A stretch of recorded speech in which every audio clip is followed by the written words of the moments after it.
Yo, what's up YouTube? This is Gresnick, and welcome back to another reaction video. I'm dying. Um,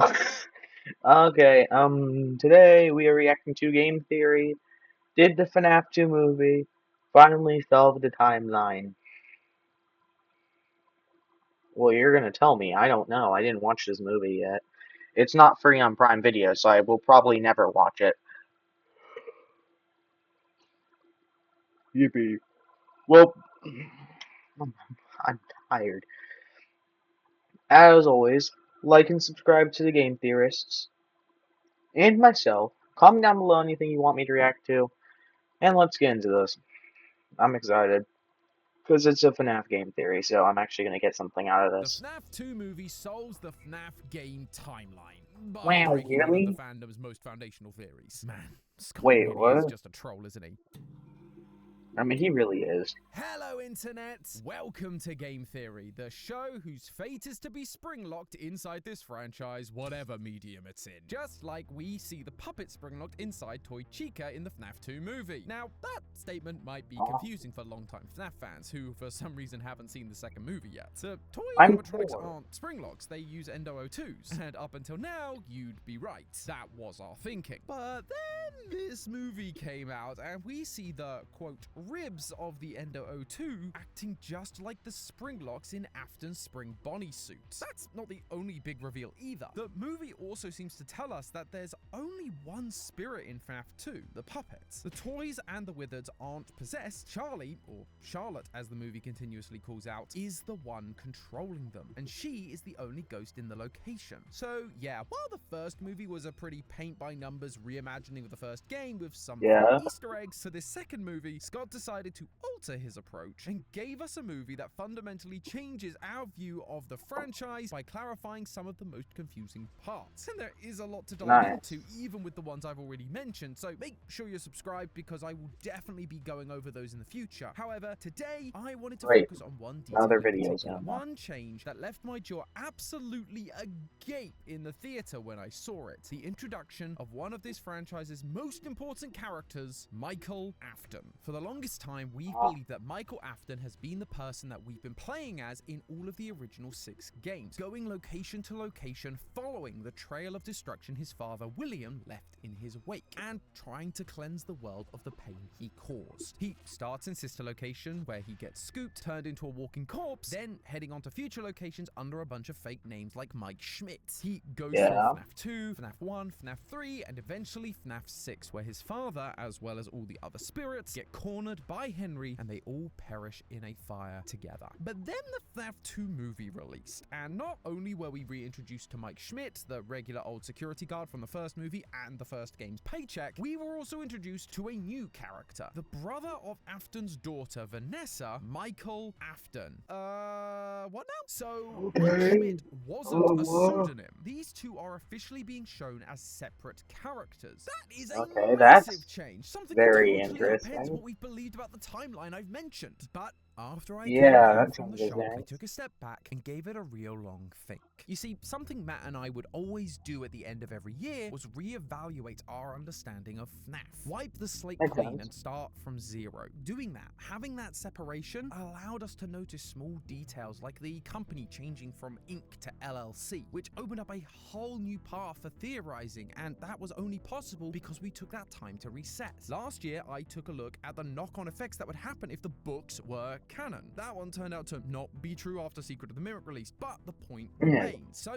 as it's the start of a new year, I wanted to give that a go once again, to take a step back and reassess my understanding. While I and many others have been convinced that Michael and Mike are one in the same, could it be possible that they are in fact different? And if they are, would that fix things? The answer, dear theorists, is a resounding yes. It clarifies a bunch Okay. of motivations, it gives us a much cleaner order of events, and it it might even help confirm a theory that's existed in the fanbase for a long time. So, sorry Lee, I let you borrow it for Okay. a bit, but I'm stealing FNAF You're back taking now because that I back, gotta get yeah. to the bottom of this timeline for good. Let me start by clarifying something myself. Can we use Really? the movie to solve the games at all? It's a That fair was a thing to bad ask. joke Much like the on books, these screen. movies seem to be alternate universe reimaginings of the game's stories. We are seeing the Yes. events of FNAF 1 and 2, but key details are different. Vanessa, for example, isn't in the first few games. She's from Security Breach, and yet here she is in the first 2 movies. In this new movie, we see Charlotte dying at a Freddy's that the toy animatronics were at in 1982, but the game's version of Freddy's doesn't open until 1983. And at the end of the second movie, we also see a teaser for the third movie, where people find Springtrap to make their horror-themed attraction, which is the same as FNAF 3, but this time it's like a year into the future, rather than the 30 Yeah, years into the future 30. that the games do. They are clearly That's different interesting. stories, so how can we take them seriously from a lore perspective? Well, the answer lies in what I just said a few moments ago. The movies are like the books, and even though the books aren't canon, meaning they're not Yeah, one for one they're the same just story, that hints. doesn't mean we can't use smaller parts and interpret them in order to help inform us of gaps in our knowledge, or to clarify parts of the series that the fan base has gone off course with. Scott does seem to be in his clarification era, from Secret of the Mimic to smaller Easter eggs in 5 Laps at Freddy's. It feels like he's trying to help point us in the right direction after years of theorizing. And heck, without stories like The Mimic or GGY, there's a bunch we wouldn't know about those 2 characters, even if they aren't in exactly the same universe. This movie isn't Scott telling us how FNAF 2 happened, he's giving us details that either fill in the gaps, like the spring locks and the Endo O2s, or he might be showing us where our theories went awry in order that we can be put on the right track again. How So would you long as wear information those? doesn't directly contradict game facts, not theories, then it's fair game for interpretation. And I do believe that this Mike Michael thing falls into that category. Let's go back in time a bit and look at this theory of Mike being Michael and where it came from, in order that we can see whether this change feels reasonable and what the knock-on effects are. Matt first brought up this idea back in the episode FNAF, The Final Theory Part 2. That was 8 years ago and definitely wasn't the I don't final think that was theory, the finale, was it, guys. Matt? You lied to me. Anyway, for this theory, there were 3 major pieces of evidence. Firstly, even though he calls himself Michael at the end of Sister Location, Father, it's me, Michael. during the game, we see the name Mike on hand units. He And also Mike's just a used shorter Mike in the name for security Michael. logbook, and when Afton perishes in Ultimate Custom Night, he also Michael! his nickname. The second piece is that in FNAF 1, we play as a character called Mike Schmidt, who was fired for tampering with the He gets animatronics paid and double. his odor. Now, not only, therefore, is he using the same first name, but when you're a literal walking corpse, yeah, you're probably gonna smell a bit. Fritz Smith was also fired for the same thing, leading us to believe that Michael was going location to location under fake names in order to fix everything. Which ties into evidence point number 3, where at the end of Sister Location, Michael tells his father, I'm going to come find you. this was his main motivation. Michael was going after his father after learning the truth about what he did with the express purpose of revenge. It felt like a really solid theory and was really narratively satisfying. It explains why these security guards would work these awful, awful jobs and continue They had a coming back mission. night after night. It wasn't about the job, it was about the mission. There was just one tiny problem with this though: the dates. Sister Location's place in the timeline has always been vague at Very best, weird. but as we pointed out in our Ultimate timeline, if Michael getting scooped in the Sister Location bunker is the start of his redemptive arc, then it has to be before 1987 when FNAF 2 takes place in order for him to get fired as Fritz, which also means Michael would then go to the FNAF 1 location where the animatronics are all intact before William returns to the facility, breaks and melts them down to harvest the souls trapped inside, creating Remnant, which he then used to create the Fun Times. Do you see the problem here? We're pretty sure that Yeah, the there's Fun a Times very have bad souls in problem them. here. Even with this reevaluation of evidence, it still feels pretty likely. We saw that the original animatronics were melted down to create Remnant in the 4th closet, which was then injected into the Fun Times to bring them to life. We also got lines from Candy Cadet about 5 things becoming one, the 5 children's souls being smooshed together into one thing, which once Michael is scooped, they escape using his body as Ennard, and then go on to become Molten Freddy, with the 5 souls being inside one body. We even saw these spirits arguing with Elizabeth in the source code of Scott's website, revealing to us that transformation from Ennard to Molten Freddy. And more recently, people discovered that the furnace during the Ennard repair level of Help Wanted contains a bunch of Endo 01s, the same endos used for the classic animatronics. These being melted in Ennard's level, the character who is the culmination of these souls? It seems like they might be connected. So, after breaking these animatronics apart, creating the fun times, and then getting spring-locked in a back room, would all have had to happen before Michael goes down to sister location and gets scooped. Which means can't Michael happen. can't be the night guard in each location. Basically, even though we liked it, Michael being Mike was far from a clean theory. It had some good evidence for and against it, but it felt like the most narratively satisfying answer, and without much to tell us otherwise, that's what we and a lot of the fanbase stuck with. I mean, come on, who would use the same name multiple times? That would just make everything super confusing. Until you remember that this is the There's like series that 50 has so many Gabriels. Jeremys, it's hard to keep track. No, You know, Jeremy, look, that's whenever you've it. done these stories for this long, eventually you just run out of names. And that reality has now I come to mean, a you head can't blame because the we man. have You a run out of movie names that at some presents point. these two as distinct characters. Mike Schmidt is a guy trying to provide for his family, and so takes these crappy jobs because he needs the paycheck, only to discover that he has a strange connection with the place, that William Afton kidnapped and killed his brother. Michael Afton, on the other hand, is a creep. I mean, just look at that face. Great casting, don't get me wrong, but it doesn't make me like the guy. He states in the movie that he's carrying on his father's work. He's using the animatronics to kill people, luring them to the FNAF 2 location. He's meant to be our Act 3 antagonist, although whether that actually happened is kind of debatable. But regardless of how it was implemented it was, and so here we are. The movies weren't the only time this came up either. Recently, Scott released Ticket to Fun, a collection of FNAF memorabilia, including Jeremy's paycheck, a security badge, and a blacklight. By using said blacklight on the included crossword, you find the phrase, "Name Mike Schmidt." Given that outside of the movie, Scott has never brought this name back up since the first game, it feels like once again he's drawing our attention to this name, to have us rethink how it fits. We were also recently introduced to another new night guard, Ralph, in the week before. This is the night guard who records the FNAF 1 phone calls, but despite everything leading up to this point, he loved Freddy's and was there because he wanted to provide for his daughter. As the nights go on, he gains a morbid curiosity about what's happening, and so continues to show up each night. Clearly, people in this universe are just willing to work a bad job. It doesn't have to be because of some eternal vendetta, and all of this actually solves the issue I've been raising. With Michael being his own character, he now doesn't have to be present at all in FNAF 1 to 3. He can just be the protagonist of FNAF 4 to 6. FNAF 1 to 3 instead can be the story of Mike Schmidt. His name is on the FNAF 1 paycheck. FNAF 2 starts with Jeremy, but after getting bit at the end of night 6 is replaced with Fritz, who is fired for the same reasons as Mike. So, I'm willing to believe that these two could still be the same person, with Mike using a fake name. I mean, in the FNAF 1 movie, we saw how much Mike was struggling for work, so maybe the pseudonym is so he can get work in the first place. Plus, we did see Mike in the FNAF 2 movie only completing a single night when all the animatronics were active, just like Fritz. And then it all culminates in FNAF 3, like we're going to see in the movies, with Mike Schmidt now knowing what's going on and trying to end it all with fire. Although, ultimately, it fails because while he's learned all about Afton's crimes, he doesn't have a full understanding of everything like Remnant. I could see that being what they do if they want to make more movies, but I'll leave that kind of theorizing to Lee. This is where Michael can come in. We've suspected for a while that in FNAF 4, we're playing as Michael, not as the crying child David. Because while we see the hospital details tying us back to when David got bit, we also hear things like the FNAF 1 phone call, which the crying child... You know what?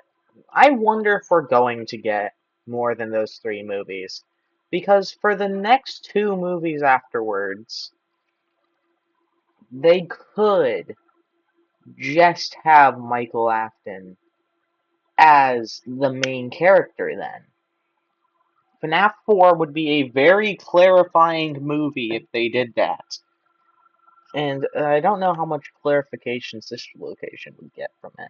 But FNAF 4 would be interesting because we might get to see Crying Child How would they do a sister location movie if Vanessa's, well, alive? Unless if, like, Vanessa's meant to be Acton's fourth child, which would be really weird, because that would then imply that Acton in the normal timeline has 4 children, and Vanessa just exists. Or she's like a movie exclusive thing. Huh. I'm actually now thinking that's weird. Yeah. How would they do that without making it? It's probably only going to be these 3 movies, which makes sense. But if they were to do FNAF 4 and 5, FNAF 4 could be a very interesting movie. Maybe. Actually, no, since I think about it, I feel like FNAF 4 is like, besides FNAF 3, is like one of the more. How am I trying to say this? How could they do a plot for a FNAF 4 movie? Besides it just being like, since how would they do that?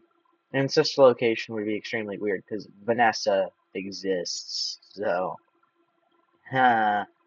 Likely wouldn't have heard, but a grown-up Michael working as a security guard would have. And then in Ditophobia, we learn that it's a hallucinogenic gas used in a place that is weirdly similar to the FNAF 4 house. And in that story, it's a 17-year-old who hallucinates to be 7. At the end of the story, we also hear the voice of a middle-aged man on the tapes convincing him to turn the gas back on and return to the house. Most of the community has attributed this voice to William Afton, which makes a lot of sense given what we know about FNAF 4, which then means we could connect this story to the Michael Afton we met in the movie. One who is helping his father, but maybe not fully of his own volition. He's being haunted by nightmares of animatronics, and he knows that disobeying his father will only lead to it continuing. He would then go down into the bunker following his father's orders. I found it. It was right where you said it would be, just like you asked me to.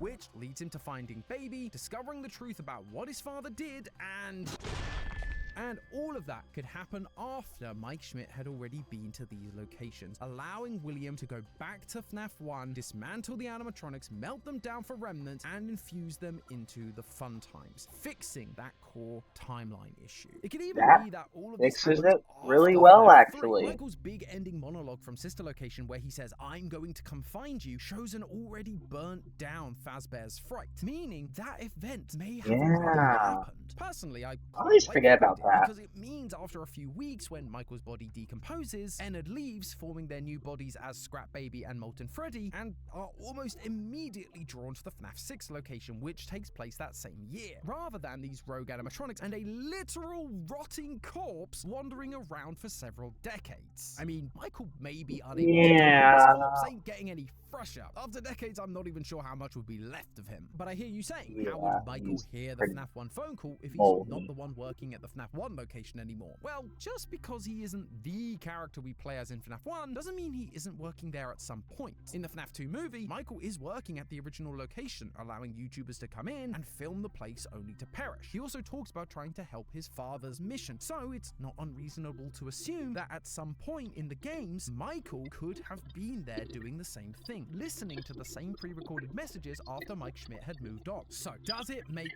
more logical sense? Definitely. Does it make things more confusing? Also, definitely. Does it make things more satisfying? Definitely not. Technically, Michael would have the same motivations as he always did. He ends up being a pawn in his dad's schemes, but after finding out the truth, he vows to make things right and immediately finds a job for a Freddy's that shouldn't exist, knowing his dad will be drawn there, and then helps Henry end it all. The challenge is that it feels like a speed run. He goes straight from being tortured by his dad to finding out the secret to ending it all. Our previous timelines meant he had build-up, time to methodically work against But it made less figure sense. out how how exactly to help the children's souls. But this way, while logical, would mean it all happens within the space of a single year, and his revenge/redemption Or is very two. quickly paid off. Although, looking at the pace of the movies, maybe that's what Scott's going for. And speaking of the movies, Mike Schmidt being a separate character works there and feels satisfying because we get to know him. We know what drives him, but in the games, we know nothing about him. All of what I've suggested is essentially just inference from the movies, and that doesn't feel great because we want to feel like this character and their journey matters. Although I think it does matter, just maybe less for the character and more so for us. The eras of FNAF up until now have been essentially broken down like this: Secret of the Mimic, or the Edwin era, FNAF 1 to 7, the Afton era, and Help Wanted onwards, the Mimic era. This, what we've been talking about, puts a divide in the middle of the Afton era as we currently know it. But I think that actually makes things clearer. Even though Mike Schmidt may not be It could give important to us the actual more plot, what time is or important is more what we learn in clarification those just in games. general. We learn about the missing children's incident. We learn about Charlie being killed outside. And we learn about William Afton being spring-locked in the back room. The first 3 games, which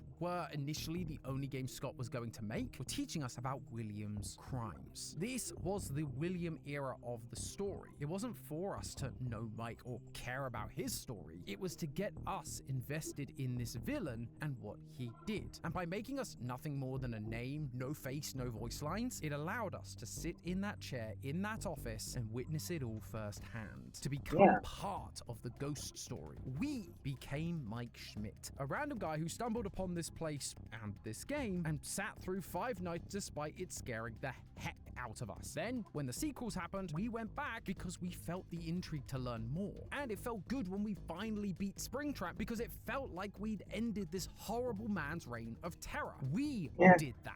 But that novelty admittedly only lasts for so long, which allowed the story to be followed by the Michael era, where the story shifts from being a spooky first-person mystery into a character-driven one. We go beyond William's crimes and into William the man. William the father. We learn about his 3 kids, David in FNAF 4, Elizabeth in Sister Location, and throughout it all, we Calling see a crying what it was child like to be a David is child still of William crazy through for the him to eyes have a of name. Michael. This makes you hate the man even more because not only was he a monster who committed awful crimes, he was a monster towards his own children, seeing them as nothing more than tools in his experiments, which leads us to cheering on Michael as he finally wins against his old man, where we then get to see him tortured for all eternity. We want so desperately for this story to be this big overarching idea, with every character being important to the plot. We're very guilty of that on this channel, to say the least, because it's what feels most satisfying. But actually, we might be being shown that sometimes a character is just a character, a means to an end, a way to take us, the audience, on a journey so that we can learn about the things that matter for that moment. Sometimes a story is just Oh a story. It also means that characters can stop being important. Right now, the story is no longer really about William or Henry, it's about Edwin and the Mimic. We can't be afraid of letting go of characters or letting new ones come in, even if it's just for a short while. I guess sometimes you just need a Jeremy or a Mike to do something to help things progress. But hey, that's just a theory. A game theory! Thanks for watching. Okay.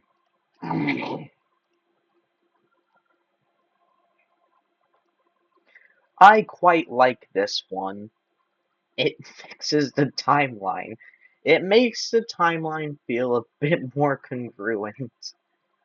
Like, it just makes it feel a bit straighter. This movie kind of just with this one idea being changed makes the timeline a bit smoother. And hey, it could still be like a year or 2 of Michael hunting down his father. That's better than like multiple decades, which was weird if you think about it, because yeah, Michael is literally a rotting corpse. How is he surviving for that long?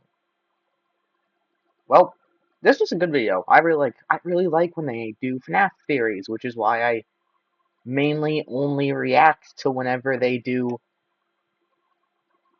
like horror ones, because well, one, they get more views, but also because I just like them more since they're actual franchises I care about. So, good video. Like and subscribe to the Game Theorists, and myself. Comment down below anything you want me to react to, and I will see you next time. Goodbye.